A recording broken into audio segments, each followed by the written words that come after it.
ദൈവനാമം മഹത്വപ്പെടുമാറാകട്ടെ. സമാധാന സന്ദേശത്തിലൂടെ എന്നെ ശ്രദ്ധിക്കുന്ന എല്ലാ പ്രിയപ്പെട്ടവർക്കും വീണ്ടും വരുന്നവനായ ക്രിസ്തുവേശുവിൻ്റെ നാമത്തിൽ എൻ്റെ സ്നേഹവന്ദനം.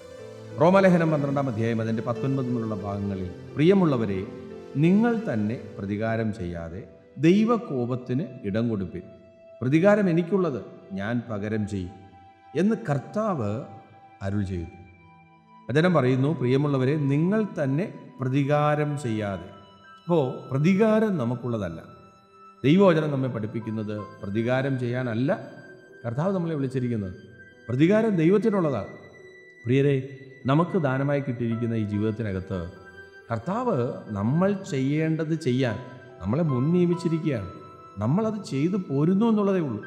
അതിൻ്റെ ഇടയിൽ നമ്മൾ നേരിടുന്ന വിഷയത്തിനകത്ത് പ്രതികാരം ചെയ്യാൻ നിന്നാലോ?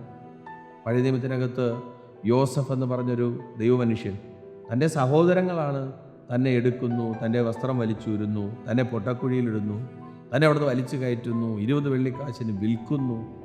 ഒന്ന് ഓർത്തു നോക്കിയേ, ഈ യോസഫ് അനുഗ്രഹിക്കപ്പെട്ട് അടുത്തൊരു സ്റ്റേജിലെത്തുമ്പോൾ പ്രതികാരം ചെയ്യാനാണെങ്കിൽ ഇവരെയൊക്കെ തകർത്ത് കളഞ്ഞൂടെ?